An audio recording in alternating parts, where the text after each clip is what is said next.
दोस्तों, Indian renewable energy development agency limited यानी इरेडा की बात करें तो यहाँ पे स्टॉक के अंदर गिरावट हुई, लेकिन इस गिरावट के बीच में बहुत बड़ी गुड न्यूज निकल कर आई है।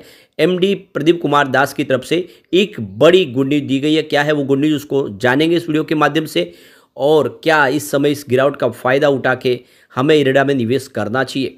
आज बाजार में तूफानी गिरावट हुई, इस गिरावट के पीछे वजह क्या उसको भी समझने की कोशिश करेंगे। और क्या बाजार में आने वाले समय में भारी गिरावट आने वाली है, क्योंकि लगातार देख सकते हो कि सेबी की तरफ से कुछ बड़े स्टेप उठाए जा रहे हैं। सेबी चाहती है कि जिस तरह से मिड कैप और स्मॉल कैप पिछले दिनों बहुत ज़बरदस्त दौड़े, तो उस वजह से जो इन्वेस्टर है म्यूचुअल फंड में जो निवेश करते हैं उनका इन्वेस्टमेंट सुरक्षित किस तरह से रहे, उसके लिए कुछ नए रेगुलेशन रूल्स लाए जा सकते हैं। उसने भी बाजार को सेंटीमेंट को बिगाड़ा है। अब आगे की क्या संभावना बनेगी उसको जानेंगे इस वीडियो के माध्यम से। लेकिन फ्रेंड, उससे पहले अगर आप पहली बार हमारे चैनल पे आए तो चैनल को सब्सक्राइब कर दीजिए, एक बेल आइकॉन दबा दीजिए ताकि जब भी नया वीडियो बने पहला नोटिफिकेशन आपको मिले। वीडियो पसंद आए तो लाइक से जरूर कीजिए। चलो फ्रेंड्स, वीडियो स्टार्ट करते हैं। मैं हूँ आपका दोस्त एसबी दवे और हमारे अपने चैनल ऑनलाइन कमाई में आपका बहुत बहुत स्वागत है। तो सबसे पहले बीएसई सेंसेक्स की बात कर ले तो आज 73,502 के स्तर पे क्लोजिंग देखी हमने, जहाँ पे 616 पॉइंट की भारी गिरावट हुई, यानी 0.83% डाउन रहा बीएसई सेंसेक्स। तो देख सकते हो कि ये जो बड़ी गिरावट हुई इसके पीछे जो रीजन है उसको समझने की कोशिश करेंगे। सुबह शुरुआत तो काफ़ी ठीक हुई थी, पॉजिटिव हुई, लेकिन उसके कुछ ही समय बाद में गिरावट का दौर शुरू हुआ और पूरे दिन 200-300 पॉइंट की गिरावट तो थी, लेकिन बाजार क्लोज होने के समय जो गिरावट है वो बढ़ गई और काफ़ी बड़ी गिरावट हुई। तो ये जो गिरावट हो रही है इसके पीछे वजह कि कल मंगलवार को अमेरिका और भारत दोनों ही देशों में इन्फ्लेशन का डेटा जारी होने वाला है और आंकड़े जारी होने के पहले ही मार्केट की धारणा इस समय वेट एंड वॉच की है। इन्फ्लेशन के आंकड़े फेड और आरबीआई दोनों के मौद्रिक नीति निर्णयों को प्रभावित कर सकते हैं। और मंगलवार की फरवरी के लिए अमेरिकी जो सीपीआई रिपोर्ट में महीने में जो 0.4% की वृद्धि और वार्षिक गति 3.1% रहने की स्थिर रहने का अनुमान लगाया गया है और कोर इन्फ्लेशन 0.3 बढ़ता हुआ दिखाई दे सकता है। तो कुल मिला के देख सकते हो कि ये जो इस समय वार्षिक गति है वो 2021 की शुरुआत के बाद सबसे कम 3.7% के आसपास आने की संभावना बनी हुई है। तो ये सारी जो बातें ये बाजार को इस समय दबाव में ला रहे हैं। तो कुल मिला के देखना होगा कल किस तरह से आंकड़े जारी होते हैं, लेकिन इसके बीच में ये दबाव तो बना हुआ है। दूसरी तरफ सेबी की तरफ से भी कोई स्टेप उठाया गया। सेबी ने क्या फैसला किया है, म्यूचुअल फंड की वजह से जो स्मॉल कैप और मिड कैप पर क्या असर पड़ेगा, अगर उसको अच्छे से आपको जाना है तो सुजलॉन एनर्जी में हमने उसकी सारी डिटेल जानकारी दी है। आप जाके वो वीडियो जरूर देखें। इससे पहले हमने सुजलॉन का वीडियो बनाया, उसमें आपको वो सारी जानकारी मिल जाएगी।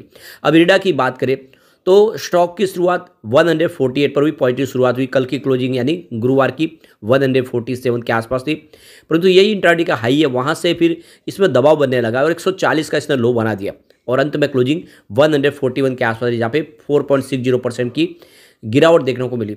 तो बिल्कुल देख सकते हो कि स्टॉक दबाव में है, गिरावट बनी है। अब यहाँ पे अगर हम देखें तो वॉल्यूम आज थोड़ा सा कम है। इसका मतलब ये कि बड़े फंड हाउस फिलहाल इसमें निवेश करने से बच रहे। तो पिछले एक महीने पर इसका 3 करोड़ का वॉल्यूम था, 1 करोड़ की डिलीवरी उठाएगी। 1 वीक पहले 3 करोड़ का वॉल्यूम हुआ, 1 करोड़ की डिलीवरी उठाएगी और गुरुवार को 3 करोड़ का वॉल्यूम हुआ। 88 लाख का डिलीवरी बेस कम हुआ, आज 2 करोड़ का ही वॉल्यूम हुआ। तो वॉल्यूम बिल्कुल थोड़ा सा कम है। अब इसकी परफॉर्मेंस को देखें तो 2 मार्च को स्टॉक 160 के आसपास था, जहाँ पे 2.3% की तेजी बनी। 4 मार्च को स्टॉक में गिरावट हुई, स्टॉक 152 के आसपास आया, जहाँ पे 5% का लोअर सर्किट लगा। 5 मार्च को स्टॉक 146 के आसपास क्लोजिंग दी, जहाँ पे 4% की गिरावट हुई और 6 मार्च को स्टॉक 141 के आसपास आया, जहाँ पे 3.4% की गिरावट हुई। लगातार 3 ट्रेडिंग सेशन में गिरावट हुई और 7 मार्च को यानी गुरुवार को फिर एक अच्छी तेज़ी बनी। स्टॉक 148 के आसपास आ गया था 4.4% की तेज़ी के साथ, लेकिन आज उसमें फिर गिरावट बनी। तो बाजार ने आज साथ नहीं दिया। इसके बीच में जो बड़ी अपडेट निकल के आ रही है, Indian renewable energy development agency का जो 38वां फाउंडेशन डे को सेलिब्रेट किया जा रहा है और इस मौके पे सीएमडी प्रदीप कुमार दास की तरफ से कहा गया है कि हमने रिन्यूएबल एनर्जी सेक्टर में एक माइलस्टोन अचीवमेंट किया है। हमने अपने कारोबार में एक गति लाई है। लगातार हमने बहुत सारे ग्रीन एनर्जी सेक्टर के लिए अपनी योगदान को दिया है और आगे भी ये जारी रहेगा। हमने इस दौरान बहुत सारे चैलेंज फेस किए, जिसका हमने अच्छे बखूबी उसका सामना किया और उसमें से हम बाहर निकले। और इरेडा ने हमेशा फाइनेंशियल सेक्टर में एनर्जी सेक्टर को किस तरह से आगे लेके उसमें आगे बढ़ना है और अपना कंट्रीब्यूशन किस तरह से देना है, जो एनर्जी जो नेशनल गोल है उसको किस तरह से अचीव करना है, उसमें हमने पूरा अपना योगदान दिया है। यहाँ पे इन्होंने जो बड़ा अनाउंसमेंट किया कि इंडिया के अंदर जो इरडा का जो एक बड़ा सम्मान है, इसके पीछे वजह की एक्सीलेंट रेटिंग मिली है अंडर MOU 2022-23 जो साइन किया गया है ministry of renew renewable energy की तरफ से। इसके माध्यम से हमें लगातार पिछले 3 सालों से एक्सीलेंट की रेटिंग मिल रही है और जो हमारा स्कोर है वो 93.50 है। CMD ने यह भी कहा कि हम PM कुसुम स्कीम और रूफटॉप सोलर स्कीम के लिए एक बिजनेस अलग से करने की तैयारी शुरू कर चुके हैं और जल्दी इस सेक्टर में हम तेज़ी से आगे बढ़ेंगे। हम नई ग्रीन एनर्जी टेक्नोलॉजी को अडॉप्ट कर रहे हैं जिससे आने वाले समय में हमारा जो बिजनेस है वो कई गुना बढ़ता हुआ दिखाई देगा। हमें गर्व है कि हमारी जो एक तो देख सकते हो कि हमारी कैटेगरी है उसको अपग्रेड किया गया है। पहले शेड्यूल B थी, उसको सरकार ने शेड्यूल A कर दिया गया है और इससे आने वाले समय में हमारा नवरत्न की कैटेगरी की तरफ से बढ़ने का सपना सच होता हुआ दिखाई दे रहा है। फिलहाल मिनी रत्न है, बहुत जल्द ये हमें नवरत्न का स्टेटस हासिल होता हुआ दिखाई देगा। साथ में हमने गिफ्ट सिटी गुजरात में IFSC जो एक देखिए एक नई सब्सिडीज कंपनी की स्थापना की है। इंटरनेशनल फाइनेंस सेक्टर में हम तेज़ी से अपने कारोबार को आगे बढ़ा पाएंगे, हम ग्रीन एनर्जी सेक्टर के लिए और अपने कारोबार को आगे बढ़ा पाएंगे। तो ये देख सकते हो कि एक इरडा के लिए बहुत बड़ा अचीवमेंट है। तो बहुत बड़ी गुड न्यूज़ निकल कर आई है एक तरह से इरडा की तरफ से और इरडा का बिजनेस देख के लग रहा है कि ये स्टॉक भले ही इस समय गिरावट की चपेट में हो क्योंकि बड़ा स्टॉक तेजी से दौड़ चुका है, इसमें प्रॉफिट बुकिंग हाई हो रही है, लेकिन जल्दी यहाँ पे एक शानदार तेजी आएगी और इसका सबूत आप इसके फंडामेंटल के माध्यम से जान सकते हैं। इसके जो पॉजिटिव निगेटिव पहलू को आप देखेंगे तो आपको समझ में आएगा कि सारे के सारे पॉइंट यहाँ पे पॉजिटिव ही है। तो जो पहला पॉइंट पॉजिटिव वो है एनुअल रिवेन्यू जिसमें 21.18% की वृद्धि देखने को मिल रही है जो लास्ट ईयर 3,483.04 करोड़ के आसपास रहा। दूसरा पॉइंट फिर से पॉजिटिव आपको दिखाई देगा वो है क्वार्टरली रिवेन्यू जिसमें 44.23% की वृद्धि देखने को मिल रही है जो ईयर ऑन बेसिस पे 1,253 करोड़ के आसपास रहा है। तीसरा पॉइंट भी आपको पॉजिटिव ही दिखाई देगा वो है एनुअल नेट प्रॉफिट जिसमें 36.48% की वृद्धि देखने को मिल रही है जो लास्ट ईयर 864.63 करोड़ के आसपास रहा। इसके बाद अगला पॉइंट फिर से पॉजिटिव वो है क्वार्टरली नेट प्रॉफिट जिसमें 67.15% की शानदार वृद्धि देखने को मिल रही है जो ईयर ऑन बेसिस पे 335.54 करोड़ के आसपास रहा है। इसके बाद अगला पॉइंट फिर से पॉजिटिव वो है स्टॉक की प्राइस जिसमें 340.94% की ज़बरदस्त जंप देखने को मिल रही है जो उसके सेक्टर के मुकाबले काफ़ी शानदार प्रदर्शन किया है। एक पॉइंट यहाँ पे निगेटिव वो है डेट टू इक्विटी रेशियो जो 6.77 है, हायर देन 1 है, तो ये इसके लिए एक निगेटिव पॉइंट बन रहा है। इसके बाद अगला पॉइंट न्यूट्रल है वो है रिटर्न ऑन इक्विटी ROE जो 14.56% है, तो ये नॉर्मल रेंज के अंदर है। सो 10 से लेकर 20% की नॉर्मल रेंज है उसी के अंदर है, तो इसमें कोई बड़ी चिंता की बात नहीं है।